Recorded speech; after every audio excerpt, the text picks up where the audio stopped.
What do you want to be when you grow up? Soldier. A soldier? I want to become a professor. To become a doctor. A doctor. A doctor. Doctor. Businessman. A businesswoman. Yes. I want to be a teacher. I teach children. A chef.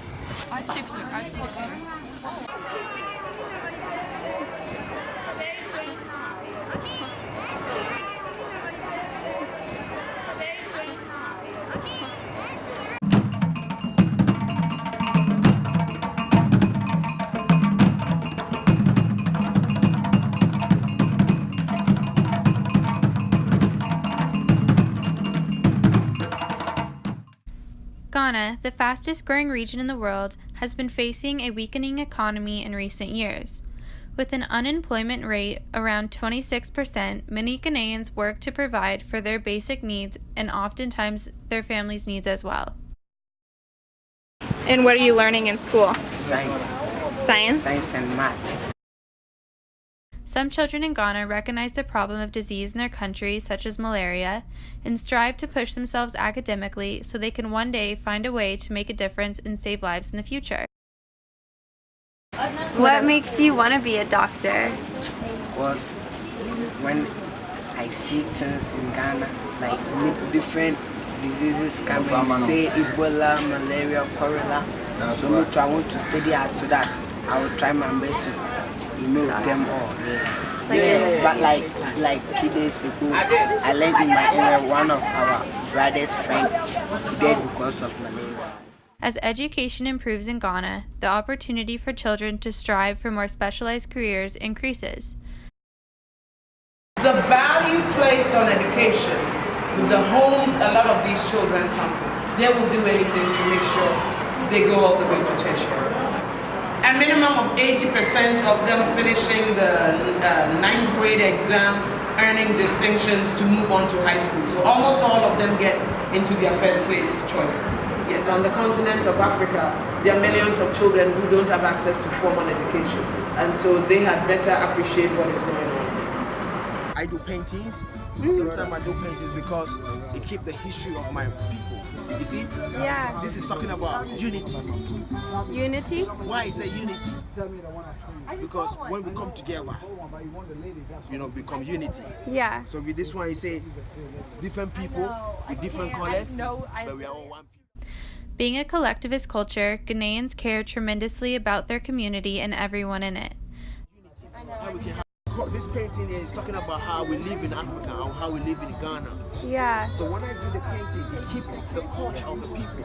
We don't have the phone to take a picture, but we draw, we sketch. I've been doing craft for a long time. I do weaving, I do sewing, I do shoemaking. We are not greedy because we are together, so we share the knowledge. Mm-hmm. You see?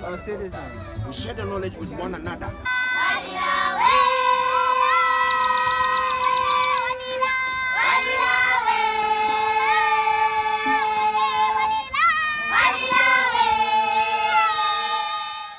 South Africa is a multi-ethnic society encompassing a wide variety of cultures, languages, and religions. People's careers tend to be passion-driven, and people choose occupations that will benefit them and their families the most.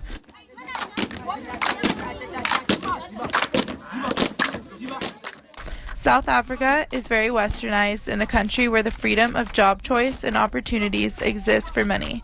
However, with close to 56 million people, poverty and inequality remain widespread, with about a quarter of the population unemployed and living on less than $1.25 a day. I've always known that I want to play a positive role in my community, because at the age of 15, 16, I was already coaching children my age. I was 15 at the time, I was coaching 15-year-olds, 16-year-olds, some of them even older than me. Okay. So I always knew that I want to play a positive part in my community. I love to talk and I love to interact with as many people as I can. Maths, English, science, Afrikaans.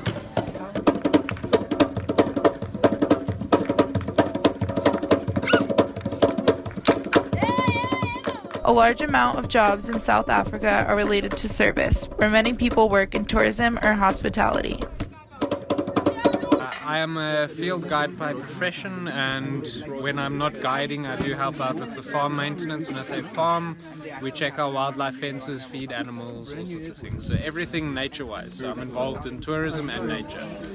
I definitely think in my culture we have a love for animals, lots of pets, lots of outdoors. So in South Africa in general, we're outdoors sort of people, so we enjoy being outside. So from a young age that influenced me to go outside, and ever since I was about 3 years old, as a result of that, I've wanted to do this. So I think it's a fun job. You get a lot of young people these days that want to work with animals, they want to be a game ranger, those things. And in the last 15 years, I think the jobs in this line is about got increased tenfold. Yeah. So there's even specialized university courses that are full each year for this.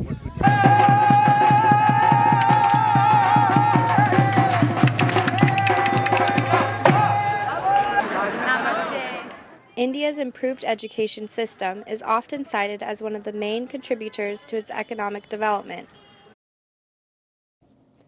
Religion also plays a role in deciding what occupation one chooses. Because a majority of people in India are Hindu, their job must also comply with Dharma, or the goal of being human in India. Indian culture strongly affects an individual's decision to attend college and obtain certain jobs, especially for women and the lower level castes because they are not favored in India's democratic society. I study to make oil more. That's why my papa said come to make shop to make oil. I want to do because my grandpapa this business. I sell good products. People like many people coming back. I am happy. That's why I like business. This.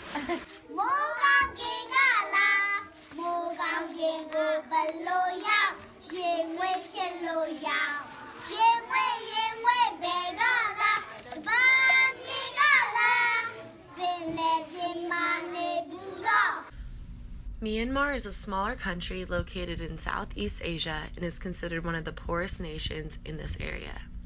Their economy is profoundly impacted by the lack of educated workforce that are deficient in the necessary skills to utilize modern technology. While the Myanmar education system is modeled after the United Kingdom, schooling is only mandatory until the end of elementary school. In a traditional village, monastery is the center of cultural life. There are various cultures that exist in Myanmar. However, the majority cultures are Bamar and Buddhist. Shimbuyu is held for adolescent boys in Buddhist families, encouraging them to become a novice or a beginner for Buddhism before the age of 20. Peanut farming is a huge source of income in Myanmar. When visiting a peanut farming village in rural Mandalay, we saw the way peanuts were ground by the cows, as well as the various ways they produced and used sugarcane.